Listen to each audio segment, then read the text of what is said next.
Regardez comment ils ont été maltraités et regardez comment ils ont appris à chanter. Ils ont appris à chanter. Et les Américains, c'est vrai que les Blancs chantent aussi bien maintenant, mais les Noirs, leur souffrance. La célébration à l'éternel, même dans la souffrance, bien aimée. Toi-même, tu vois que tu as un problème même. Toi, tu vois que tu as un problème. Quand tu regardes même tout est noir devant toi. Apprenons à célébrer l'éternel. Apprenons à élever le Seigneur. Tu pleures et tu loues le Seigneur. Nous l'avions dit ici, je crois expliquer sur le dimanche passé.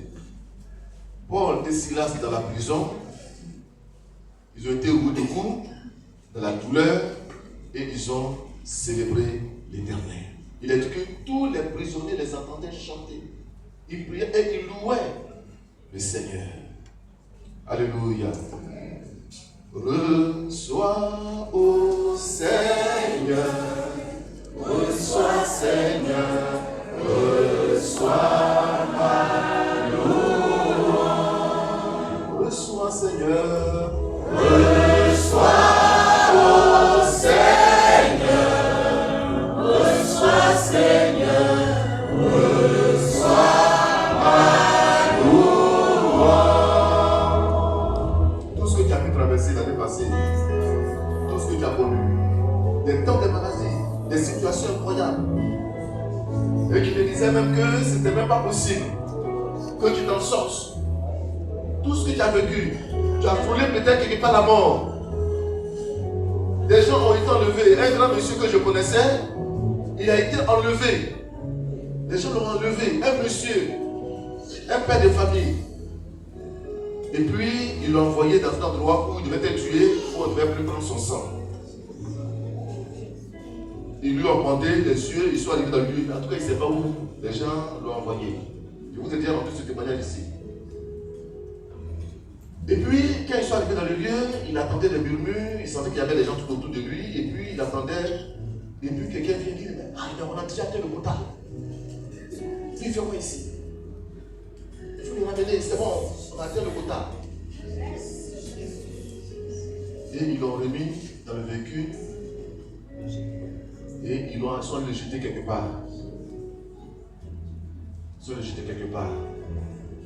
Et il a vu qu'il se trouvait carrément dans un quartier qu'il ne connaissait même pas, habitant ici. Et c'est comme ça,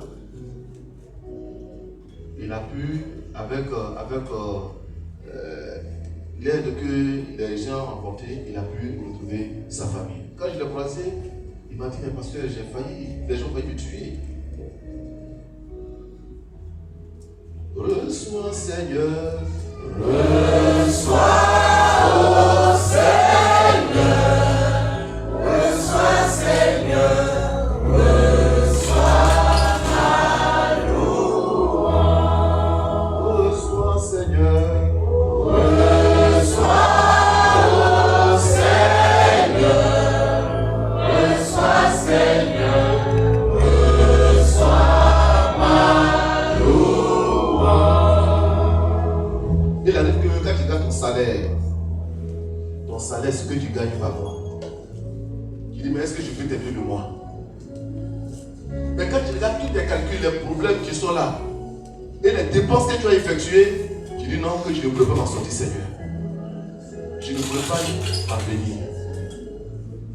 Mais malgré tout, au moment où même tu doutes, et que tu ne sais pas comment faire, et que tu dis, mais c'est à qui je peux me demander de l'argent pour m'aider? Ma souffrance, ton salaire, ton petit travail que tu fais, ta petite vente. Mais tu te rends compte que le mois, tu as payé la maison, tu as payé le courant, tu as payé l'eau.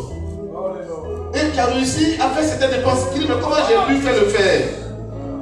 C'est le miracle de Dieu.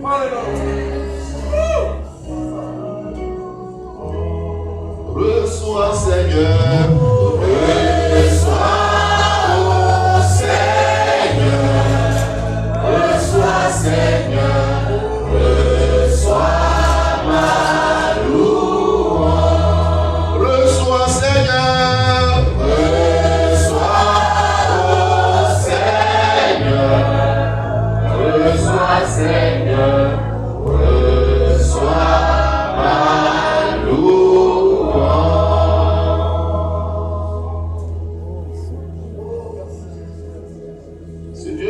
la louange, bien aimé. C'est Dieu qui mérite la louange. Il mérite la louange.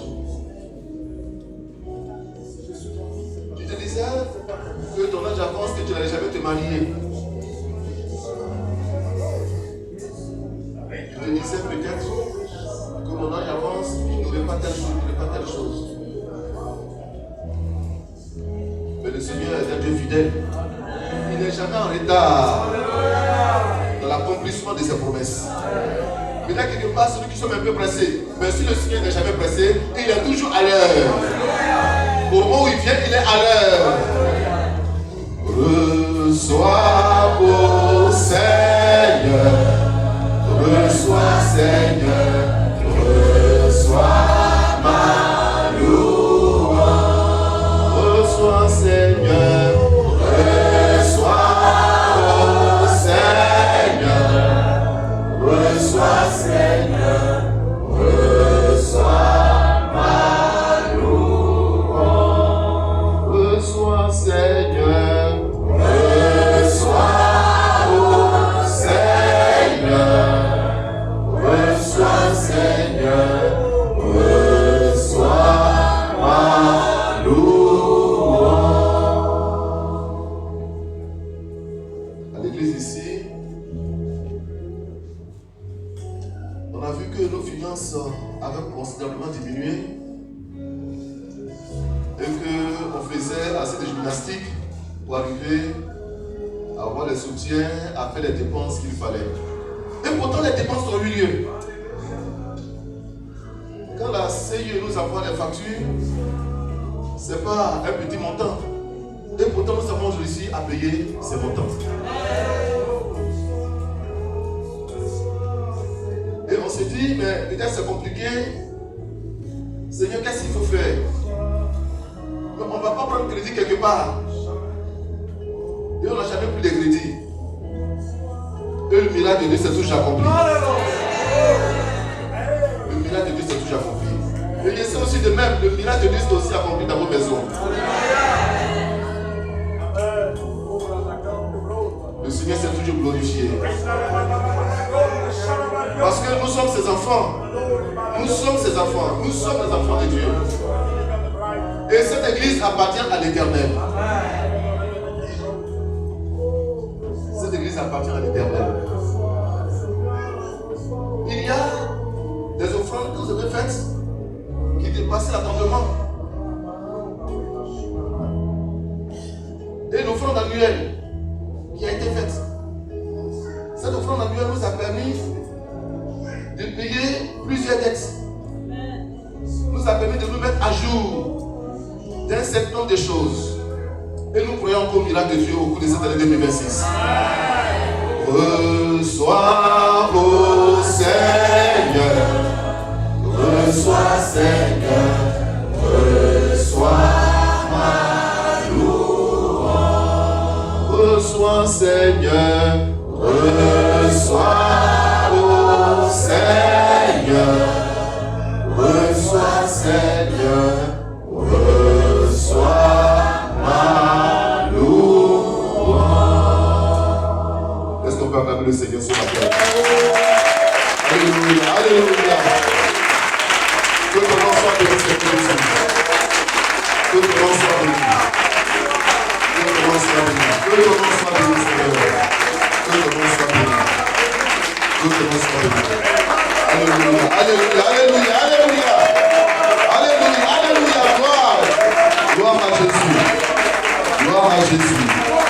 Gloire à Jésus. Gloire à Jésus. Gloire à Jésus. Alléluia. Alléluia. Alléluia. Le Seigneur, vraiment, il nous garde. Et quand nous prions également aussi pour nos différentes familles, le Seigneur fait grâce. Il est vrai que les gens soient ignorants, qu'ils ne connaissent pas grandes choses. Mais pour les prières que nous élevons vers lui, le Seigneur garde aussi nos parents. Il garde aussi nos parents. Il garde aussi nos parents. Au village,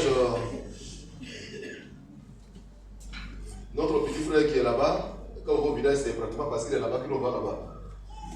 Mais imagine-toi que tu n'as pas quelqu'un au village, tu vas aller chez toi là-bas. Tu ne peux même pas réaliser projet au village.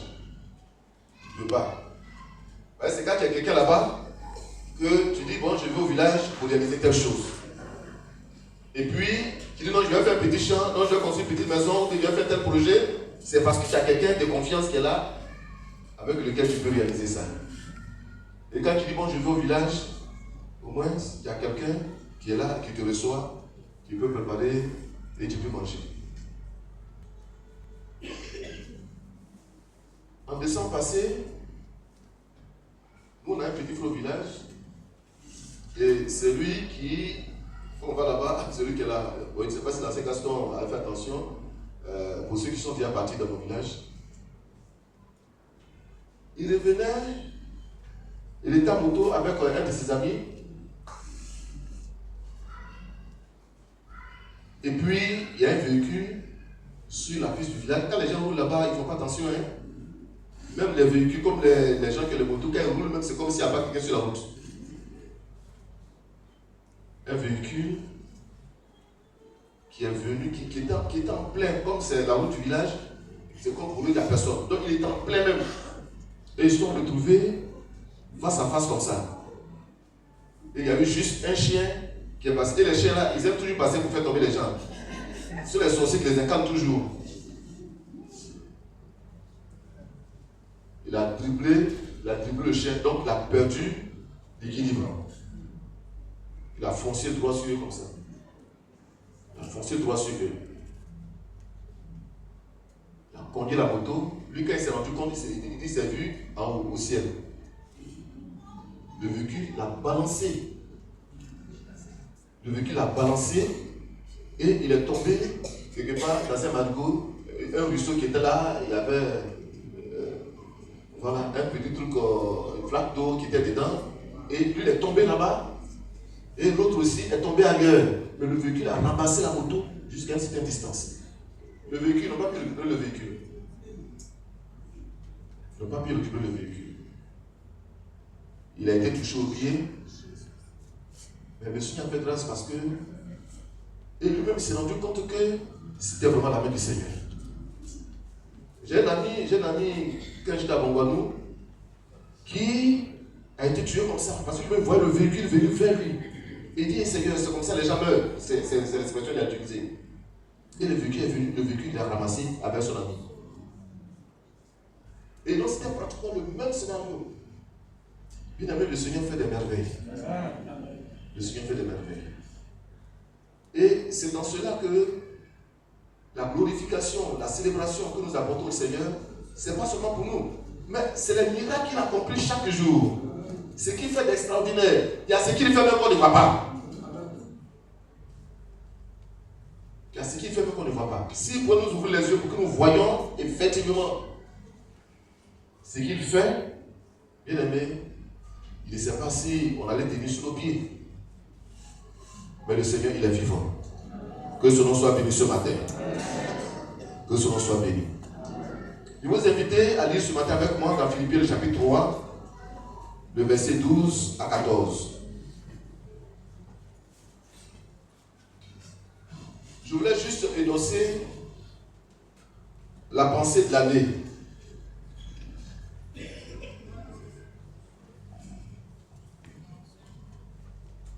Philippiens le chapitre 3.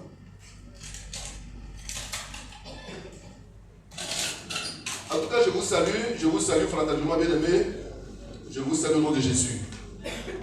Je vous salue et je prie que la bonne main du Seigneur soit sur vous tout au long de cette année 2026. Et je le réitère encore une fois de plus.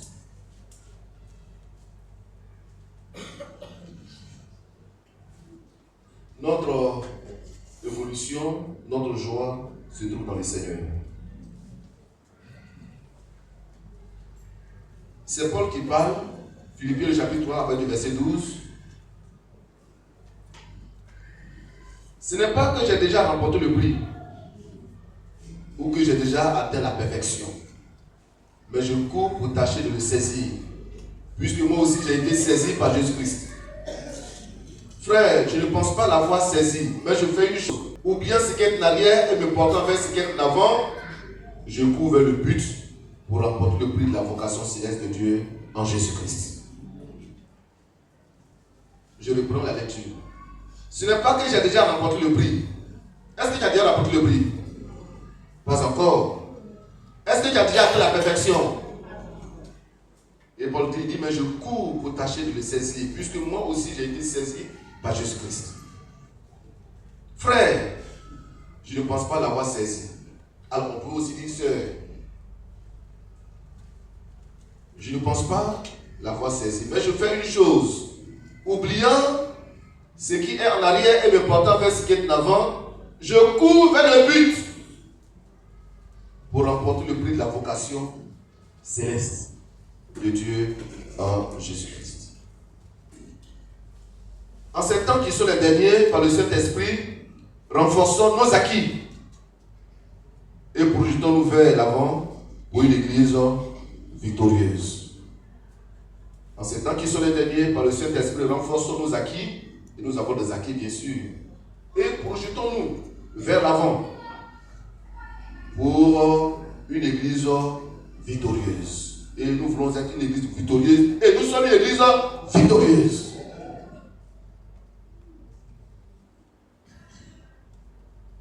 La lettre de Paul aux Philippiens est appelée l'épître de la joie. Parce que vous verrez plusieurs passages où il est question de joie. Réjouissez-vous toujours dans le Seigneur. Je le répète, réjouissez-vous.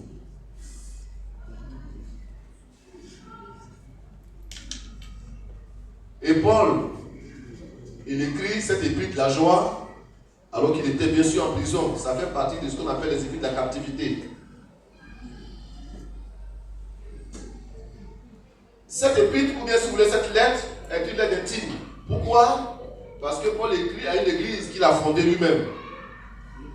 Il est le fondateur de cette église, donc il y a un lien particulier entre lui et les Philippiens.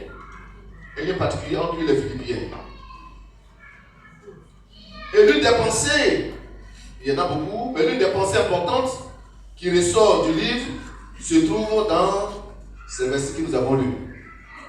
Le chapitre 13, le verset 12 à 14. Et là, il est question, dans cette section, du thème suivant. La poursuite de la ressemblance à Christ, facteur déterminant de la croissance spirituelle. C'est quelque chose qui est au cœur des intentions de Paul. Toute croissance spirituelle découle d'une vie à la ressemblance de Christ. Y a-t-il une église qui existe et qui ne fait de sa ressemblance à Christ le sujet principal de sa doctrine? Y a-t-il une vie chrétienne qui existe sans la conformité à la ressemblance à Christ? Non.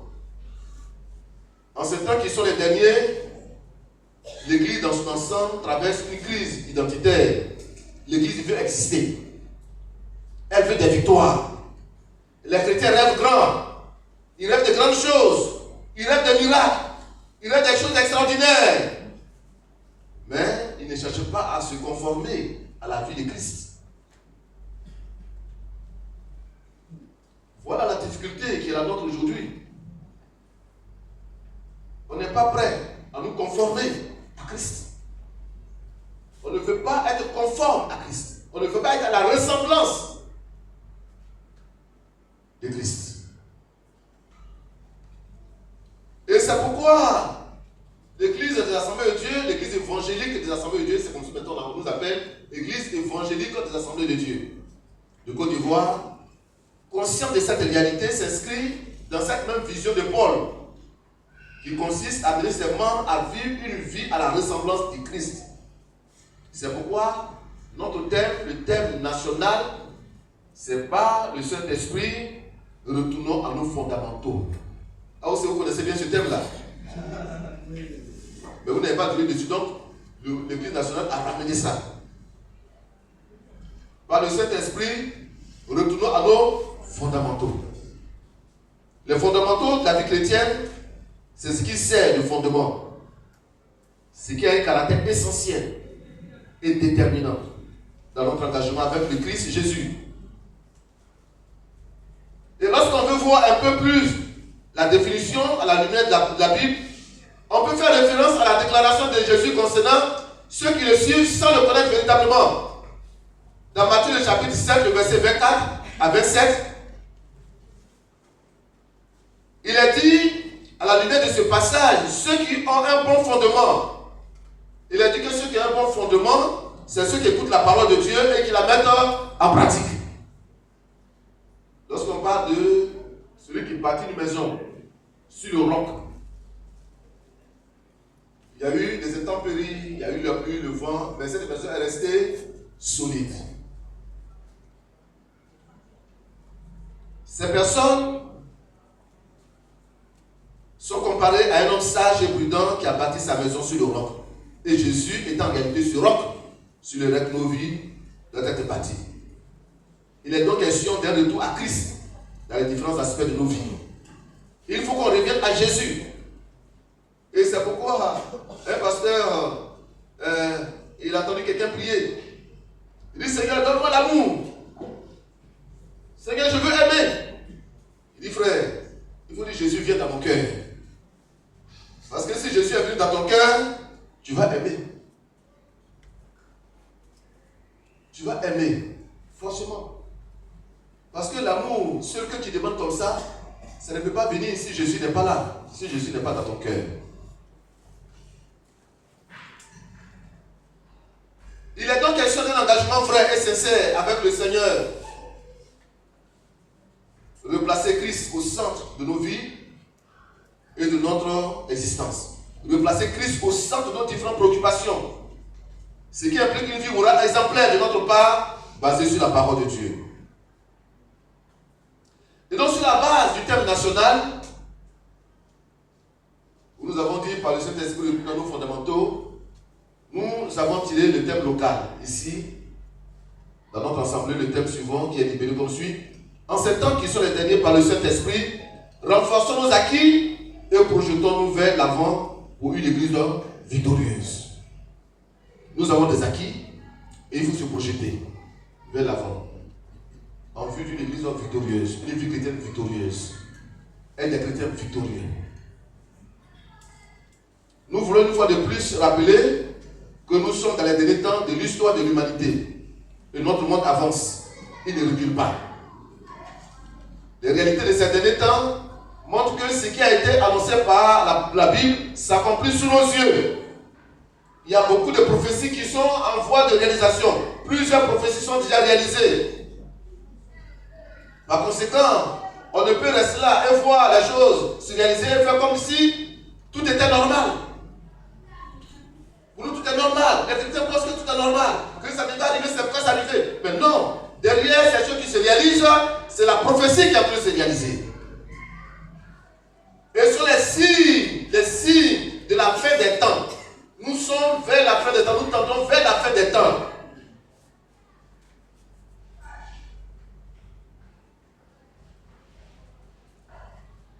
Christ est la porte. Mais l'autre facteur de ces situations est lié aux réalités, de ces temps derniers. C'est aussi le départ de plusieurs bien-aimés à travers les différentes assemblées vers la patrie céleste. Les pasteurs rendent témoignage des événements qui se passent dans les différentes assemblées. Il y a plusieurs frères qui sont rappelés à Dieu. Plusieurs frères qui sont rappelés à Dieu. Et le départ de tous ces frères et ces sœurs est aussi le signe de la fin des temps. C'est aussi le signe de la fin des temps.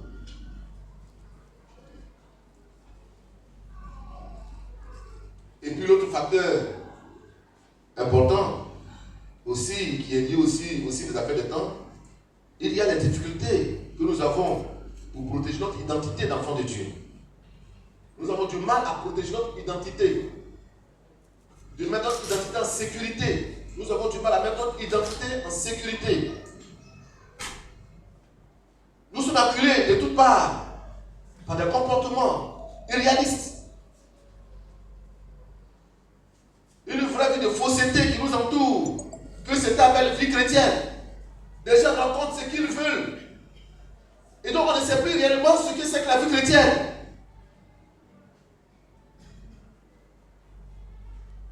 Et vu ces différentes choses, nous sommes en voie de nous poser la question de savoir c'est quoi être un enfant de Dieu. C'est quoi être chrétien. Et nous posons la question au vu de ce que nous présente l'Église dans ces derniers temps.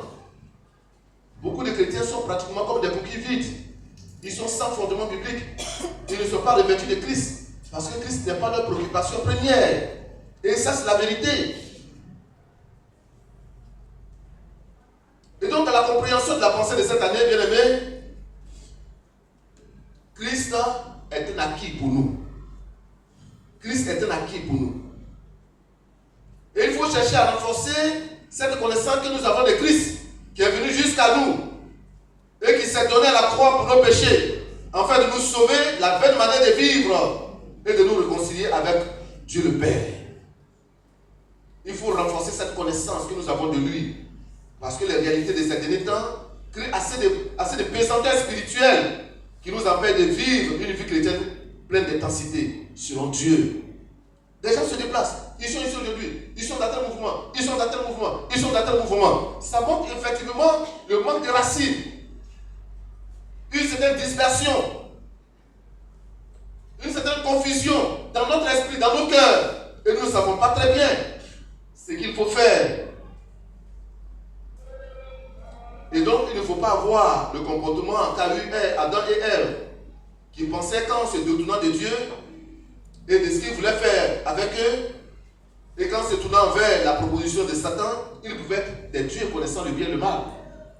Et beaucoup pensent qu'en se dispersant de part et d'autre, ça va leur permettre d'avoir une grande connaissance. Mais en réalité, ils n'ont pas cette connaissance. Et Adam et Ève se sont introduits dans le tourment. Et le diable n'a pas changé de stratégie. Ce qu'il a fait hier pour empêcher Adam et Ève de se concentrer sur ce que Dieu voulait accomplir dans leur vie, le programme de Dieu, il le fait encore aujourd'hui. Et plusieurs succombent encore. Tout simplement parce que ces personnes sont ambitieuses pour ce qui va faire leur perte, ce qui fait leur perte. Ils sont ambitieux pour ce qui fait leur perte. Ils veulent être chrétiens, mais à leur manière, selon leur vision des choses. Ils ne veulent pas être chrétiens selon l'indication du Saint-Esprit, selon l'indication de la parole de Dieu. Ils veulent être chrétiens à leur manière. Ils veulent être chrétiens selon leurs désirs, selon leurs goûts.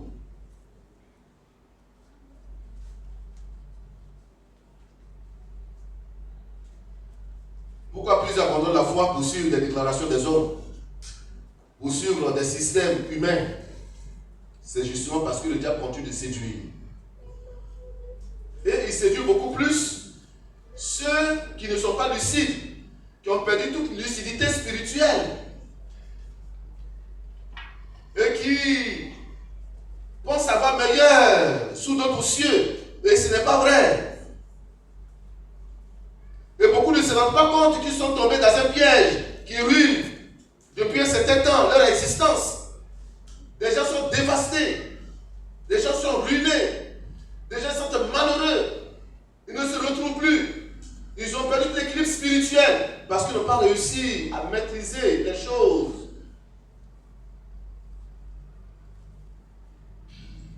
Bien aimé, les défis qui nous attendent sont énormes.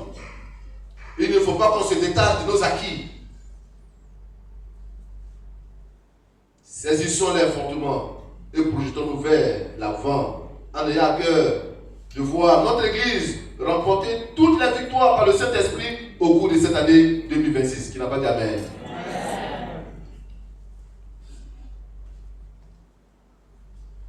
Il y a des choses qui sont non négligeables ou non négociables. Ce que tu ne dois jamais négocier. Parce que l'ennemi veut tout négocier ce qui peut faire ta force. Il veut te compromettre, il veut te détourner.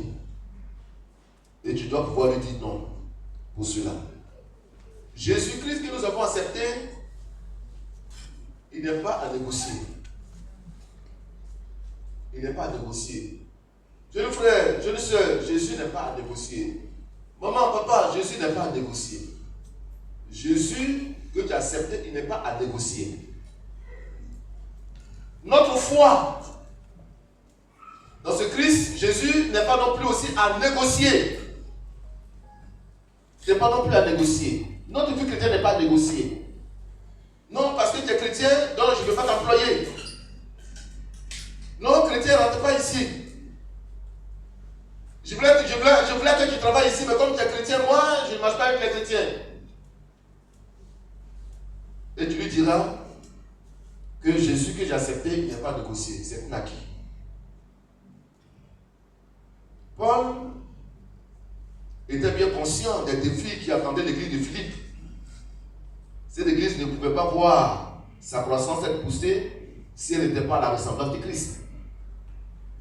C'est pourquoi il prend l'exemple d'un athlète qui ne doit pas se satisfaire d'avoir parcouru une certaine distance, mais qui doit redoubler d'efforts jusqu'à remporter le prix. Et c'est ce qu'il dit. Il dit, ce n'est pas que j'ai déjà remporté le prix ou que j'ai déjà atteint la perfection. Il prend juste des images que les gens comprennent mieux. Parce que pratiquement, les Grecs avaient dominé toute cette région. Et Philippe est une ville grecque. Selon l'histoire, cette ville portait le nom du père d'Alexandre le Grand, Philippe II de Macédoine. Ça, on appelle ça le colon les amis.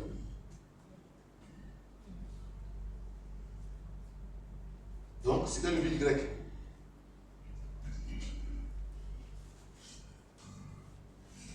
Cette église, comme je l'ai dit, ne pouvait voir sa croissance de poussée si elle n'était pas à la ressemblance de Christ. C'est pourquoi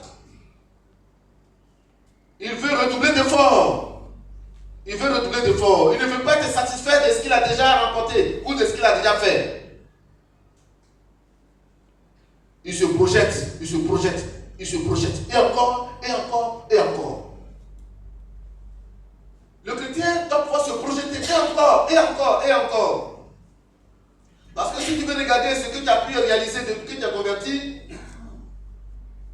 tu dis non que j'ai assez fait. Non, j'ai trop travaillé. J'ai trop travaillé. Non, j'ai trop donné, j'ai trop financé. J'ai trop financé. Non, d'autres n'ont qu'à faire. Le chrétien n'a pas, il ne tient pas un tel langage. Il ne tient pas un tel langage. Paul, avec ce qu'il a connu, avec ce qu'il a fait avec le Seigneur, il a ouvert des églises dans ses déplacements missionnaires, les miracles qu'il a accomplis, cette capacité qu'il a eue pour être à l'écoute de Dieu, du Saint-Esprit, afin que l'église naissante ne trébuche pas, qu'elle ne défaille point face aux fausses doctrines, parce qu'il a résisté aux judaïsants. Parce que les gens voulaient par tous les moyens que pour que la vie chrétienne soit complète, il fallait d'abord être un judaïsant. C'est-à-dire qu'il faut observer la loi de Moïse d'abord, avant de devenir chrétien. Il a combattu au sein de l'église ceux qui prenaient ses idées. Paul les a combattus.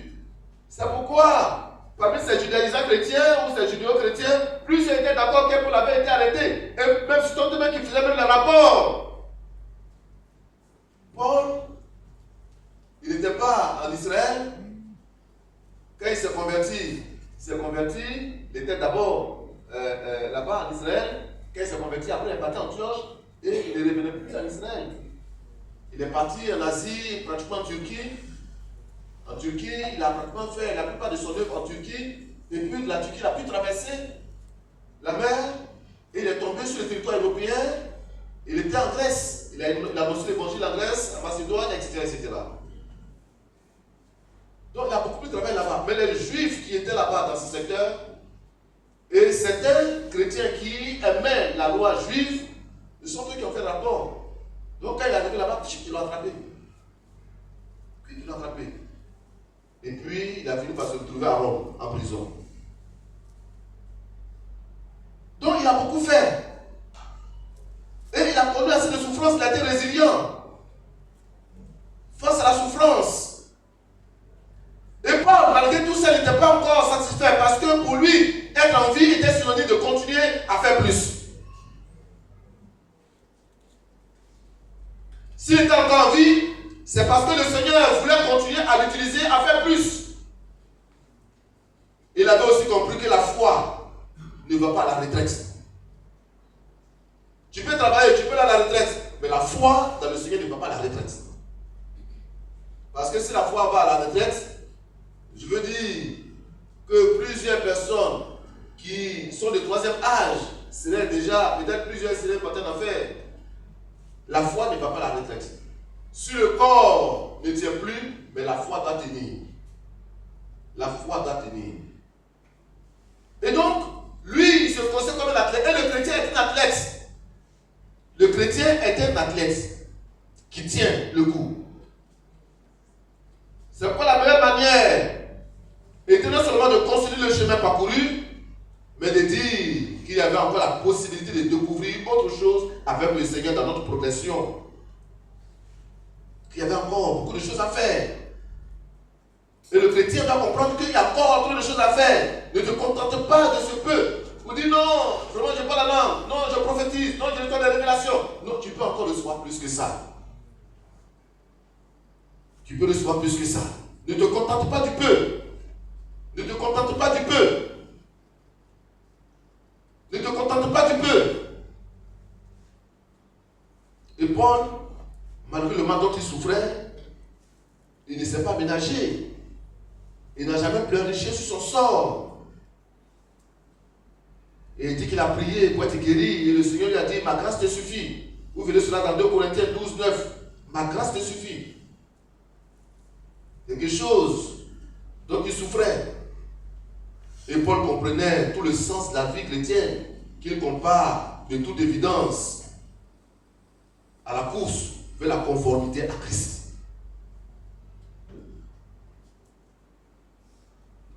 Cette course vers la conformité à Christ s'arrache. La course s'arrache, s'acquiert avec une pleine détermination. Celui qui n'est pas déterminé, qui n'a pas d'envie, qui n'est pas passionné, ne peut pas être meilleur. Et c'est comme ça, sur les réalités de la vie. Il ne peut pas être meilleur. Il ne peut pas remporter la victoire. Il ne peut pas consolider les territoires qu'il a acquis. Il va les perdre. Il va finir dans la désolation et la misère spirituelle. Il faut être déterminé. Être des chrétiens déterminés. Des chrétiens qui ont de l'envie, qui ont de la passion. Des chrétiens qui cherchent le meilleur. Et qui veulent obtenir le meilleur. Et c'est comme ça. C'est comme ça. On était en formation, il y a quelques années en arrière, ça fait sûrement en 2000, les épreuves c'était en 2015 ou en 2016. Et puis, alors parmi nous, il y en a qui ont fait l'université, qui ont les diplômes universitaires, nous n'avons pas fait l'université. C'est le Seigneur qui fait que nous pouvons nous tenir devant vous. Et puis, je suis parti étudier, je revenais, j'ai trouvé 2 grands frères. La sœur Godio avec un autre. Ils étaient assis devant le dortoir. On dit, oh, mais je dis, toi qui ne dors pas. Mais regarde, pasteur Dabla. Il y a pasteur Dabla qui passe là-bas. Et effectivement, je dis, pasteur Dabla, il passait là-bas. À l'institut au fond, on va là-bas. Il n'étudiait pas. Il dit, mais donc vous, c'est Dabla que vous comparez. Parce que Dabla fait l'université, il a une maîtrise. Il a une maîtrise et il parle allemand. Il parle allemand. Et il parle anglais. Lui, il a fait l'université. Toi qui as fait l'université. Moi, je n'ai pas fait l'université. Je ne suis même pas arrivé même dans les narines même de toute la main. Donc, c'est quoi je m'avais étudié. Donc, je les ai dépassés sur la chambre pour poser mes affaires. Je reviens, je regarde les deux la même, ils ont pris les sacs, ils vont devant la classe. Oh, il faut en classe pour étudier. Je dis, oh, ça c'est pour les deux grands frères la même. Vous pensez étudier, vous pensez que vous avez la même chose comme Dabla. Dabla, au moment où le professeur parle, où nous on réfléchit, lui il a déjà compris depuis. Lui il a compris le français que le professeur a parlé, il a déjà compris même. Au moment où nous on va, nous qui ne sommes même pas arrivés loin, au moment où nous on réfléchit, et on va étudier, d'après il a compris. Et on n'a jamais vu d'après étudier. On n'a jamais vu étudier. Le petit, sa tête là même, c'est plus d'ordinateur. Et il n'étudie pas. Les devoirs viennent, il a de grosses notes. Donc quand il y avait des gens comme ça, il ne faut pas les suivre. Au moment où ils vont faire sport là, toi, il faut aller étudier. C'est ça. Il faut aller étudier. Parce que lui, il fait sport, il revient, il dit, je dois me reposer un peu. Il faut aller étudier. Parce que toi, pour comprendre, là, tu mets du temps. Tu mets du temps. Donc, il faut rechercher. Il faut rechercher. Il faut faire plus. Il faut faire plus. Il faut t'encourager. Et c'est la même chose avec la vie chrétienne. Il ne faut pas dire non, que lui là, il a quel temps pour prier. Il ne faut pas t'occuper de ça. Il faut lire la Bible. Il faut lire la Bible. Il faut jeûner. Il ne faut pas dire que lui il jeûne une seule fois et puis il est exaucé. Il ne faut pas regarder ça. Il ne faut pas regarder ça. Il faut faire, parce que toi qui ne sais pas comment lui faire. Qui ne sais pas comment lui faire. Je ne sais pas comment lui faire. Je ne sais pas. Et à l'école, souvent à l'internat, il y avait des amis comme ça. Au moment où les étudiants, lui, il n'étudie pas, il se promène. Vous partez, le matin, vous partez faire des voix là, il a une grosse note. Et en fait, l'année, lui, il passe à la place supérieure, il a une note, mais il ne peut pas t'enchaîner, on va te chasser. On va te chasser. Qui dit non, il est sorcier. Non, il n'est pas sorcier. Il est intelligent, il retient vite, il comprend vite. Et quand il révise, il lit simplement le coup même. Il lit simplement le coup. Et puis c'est fini la compris. Et quand le professeur a posé la question, il sait ce qu'il faut écrire. Et il écrit juste. Il ne faut pas le suivre. Il ne faut pas dire, mais c'est quel chrétien qui est là et puis, est-ce que tu pries même? Non. Il ne faut pas comparer, Il faut chercher, il faut faire un peu plus. Il faut faire un peu plus. Et un peu plus encore. Et un peu plus encore. Et un peu plus encore. Il ne faut pas dire, non, hier j'ai jeûné, donc je dis je ne jeûne pas. Non. Donc c'est, merci. On dit la dernière fois que tu as jeûné, hier tu as jeûné. Et je sais que tu seras la dernière partie. Aujourd'hui. Tu ne vas pas te précipiter pour sortir. Non, hier j'ai jeûné. Non, parce que ce que tu as reçu hier, ça n'a rien à voir avec ce que tu as reçu aujourd'hui. C'est cela. C'est cela. Cette course vers la conformité à Christ s'arrache. Pour être conforme à Christ, ça s'arrache. Ça s'acquiert avec une pleine détermination, comme je l'ai dit. Et celui qui n'est pas déterminé, qui n'a pas d'envie, qui n'est pas passionné, ne peut pas être meilleur. Il ne peut pas remporter des victoires. Nous voulons une église meilleure. Nous voulons une église qui remporte des victoires. Nous voulons des foyers qui remportent des victoires. Nous voulons des chrétiens qui remportent des victoires. Alléluia. Le verset 12. Le verset 12. Il dit, ce n'est pas que j'ai déjà remporté le prix ou que j'ai déjà atteint la perfection, mais je cours pour tâcher de saisir. Il dit, je cours. Selon le théologien John MacArthur, il le fait de dire, je cours, courir. Il dit, ça s'applique au coureur de sprint. Et évoque une action énergique et agressive. Il faut voir comment les gens courent. On parle de course de vitesse. 100 mètres, 200 mètres. Il faut voir quand ils courent, comment les nerfs, les muscles, comment ils sentent les choses. Le statut du chrétien lui donne d'être face à toutes sortes de vents violents. Des choses qui sont contre lui, qui sont contre sa relation avec Christ. Il lui faut donc mener une action énergique. Être un chrétien agressif contre ces choses du monde, contre les choses de la chair, contre les démons et les œuvres. Il faut qu'on sente toute l'ardeur, l'engagement, l'envie de ne pas se laisser absorber par les influences négatives qui viennent de tout part pour nous attaquer. Il faut être fort. Il faut qu'on sente que dans ta manière d'avancer, tu es une femme déterminée et un homme déterminé. Quand le diable regarde ton visage, il sait qu'il ne peut pas continuer à s'aventurer.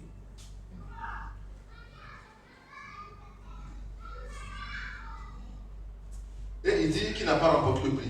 C'est incroyable. Qu'il n'a pas atteint la perfection. Ici, là même, qui peut dire qu'il est comme Paul? Il dit, je cours pour tâcher de saisir. Saisir signifie prendre possession. Il n'a pas encore réussi à prendre possession des choses. Quelqu'un parmi nous a-t-il déjà pris possession de la plénitude de la vie chrétienne?